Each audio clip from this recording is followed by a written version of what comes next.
Bonjour, c'est Édouard Escarona, vous écoutez Prise de parole, le podcast qui va à la rencontre des personnalités qui s'engagent. Aujourd'hui, nous accueillons le navigateur Thomas Coville, l'homme aux multiples victoires et records, un marin d'exception. Bonjour Thomas Coville. Bonjour. Merci d'avoir accepté notre invitation.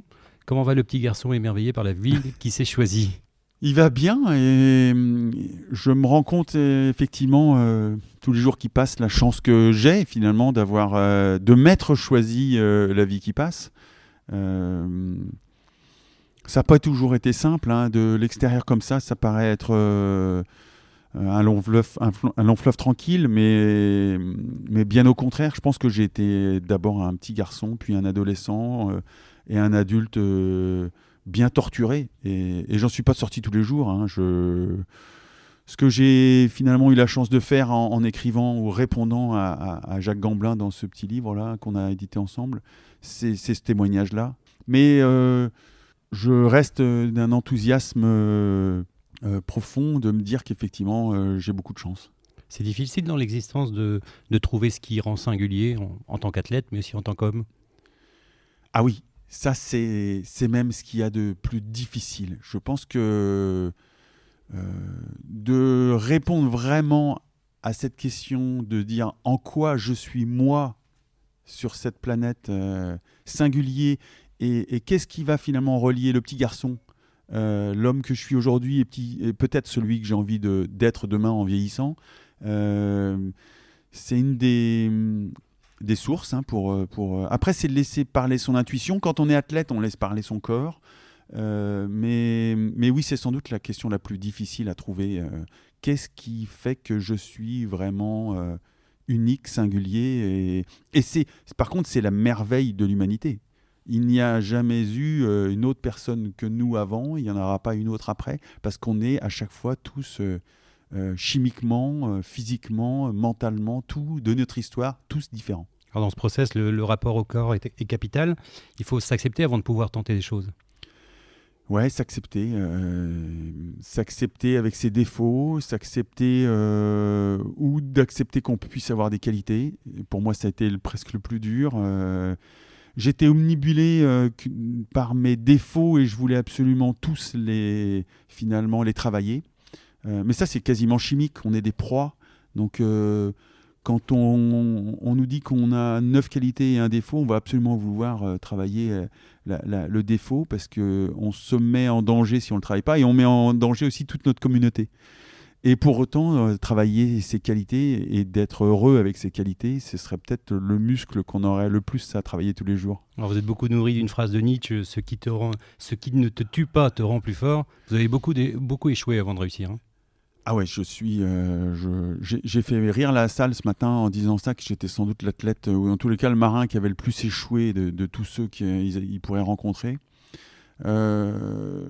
J'ai fini par accepter, comme me l'a dit Patricia Brochard, c'est une des 3 dirigeantes de chez Sodebo qui m'ont fait confiance. C'est les gens qui m'aident depuis 18 ans dans ces parcours autour du monde et qui m'a dit cette chose terrible quand j'ai percuté un cargo au départ de la route de Rome. Elle m'a dit c'est sans doute un accident heureux. Et je me suis sorti depuis de Nietzsche, que je trouvais sans doute un peu trop nihiliste sur la fin, parce qu'il n'est pas toujours très heureux sur la fin. Et je me suis peut-être rapproché de Spinoza ou de gens plus... Ou de Monsieur Michel Serres. Je suis un disciple de Monsieur Michel Serres qui nous ouvre les yeux sur quelque chose qui serait plus une opportunité tous les jours. Pourquoi avoir autant envie de monter à bord alors que c'est si dur ? Par la notion de nécessité. En fait, pour trouver souvent ce qu'on disait à l'instant, qu'est-ce qui fait qu'on est singulier, je pense qu'à un moment donné, que ça soit quand ça va très mal ou quand ça va très bien, il faut se pousser dans des retranchements ou aller un peu plus loin que ce qu'on accepterait de faire en dehors de cette notion de nécessité. La nature, pour ça, est très forte. Elle vous pousse au-delà de ce que vous seriez capable de faire tout seul. Elle vous pousse dans un contexte de nécessité qui fait que vous êtes à poil, au sens figuré et quelquefois même au sens propre, mais vous êtes à poil, le vent. Et la difficulté pour ça, et ce que demande la difficulté, ou l'effort en général aide à trouver cette singularité. Et quand vous êtes sur l'eau, en relation avec les éléments, vous êtes un peu dans la peau d'un artiste qui est en train de créer en fait. Ouais. Ou même quand on dessine ou on conçoit un nouveau bateau, il faut... oui, c'est une vraie notion de création. C'est à chaque fois unique. Mais il y a cette peur de rater, cette peur de ne pas être à la hauteur de soi. Et il y a de nombreux tours du monde où je suis rentré moche, laid, triste, noir, nauséeux. Et vous allez vivre avec ce que vous étiez à ce moment-là. Et il faut vivre avec. Et pas essayer de ne pas l'accepter. Il va falloir vivre avec ça. Alors que vous dites paradoxalement que la course au large a plus d'imagination que la vie à terre. Ah, mais la vie en général a plus d'imagination que vous. Quand on est le petit garçon ou la petite fille, on ne sait pas de quoi sera fait. Et c'est ça qui est la magie d'ailleurs. Et quand je navigue, j'ai effectivement cette impression que chaque tour du monde, c'est une vie dans ma vie. C'est une parenthèse de vie tellement elle est intense, tellement c'était pas prévu. J'ai beau m'entraîner, j'ai beau être un athlète, j'ai beau être un G de formation, d'avoir essayé de tout prévoir. Chaque tour du monde, c'est quasiment tout ce que j'avais pas prévu. Et c'est ça qui fait la magie de chaque tour du monde. C'est ça qui fait la magie de chaque vie.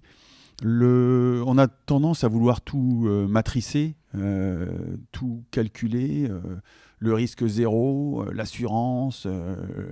Or, la magie, elle se place vraiment au-delà de ça. Et effectivement, c'est quasiment une notion de création comme un artiste. Et finalement, tout vous paraît plus compliqué à terre dans les rapports, dans la vie de tous les jours? Ah ouais, je suis perdu. J'ai du mal à l'exprimer. Je souffre de solitude à terre et jamais en mer. Je souffre de cette solitude de ne pas être capable d'expliquer justement que les choses sont plus simples quand je suis en rapport avec la nature, avec du vent, avec de l'eau. Et la nature, elle est de naissance et d'essence. Donc elle n'explique pas. Elle n'essaye pas de comprendre, elle n'essaye pas de... Et quand je suis sur l'eau, je me retrouve dans cet état-là. Alors que quasi quand vous êtes dans une relation, alors c'est vrai que dans le vivre ensemble, il y a ça, mais parfois de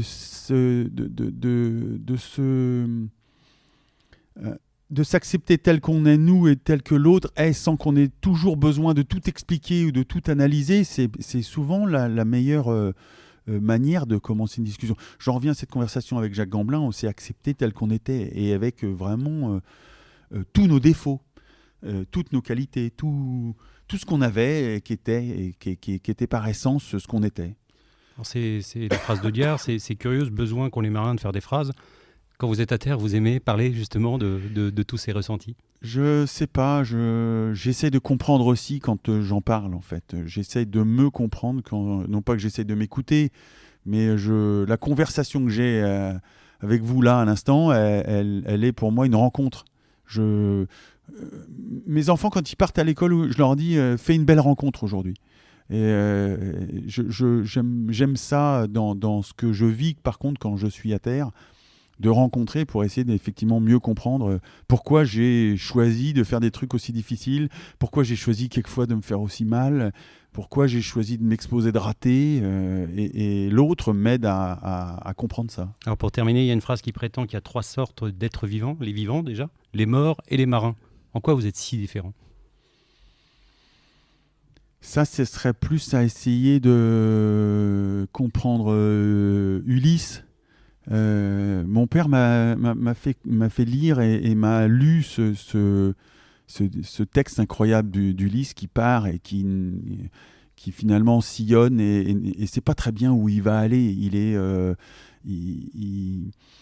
Et ce texte magnifique qui n'a pas d'ailleurs essayé de faire croire que c'était vrai, puisque c'est resté au niveau du mythe. Et ça, c'est pour moi, c'est cette magie par rapport à tous ces grands textes bibliques. Mais le marin, il est, encore une fois, par la nécessité ou par le fait de se laisser porter par l'eau, prêt à tout accepter. Et le terrien, finalement, il veut, je pense, trop tout maîtriser. Merci beaucoup Thomas de Coville. Merci. À très bientôt.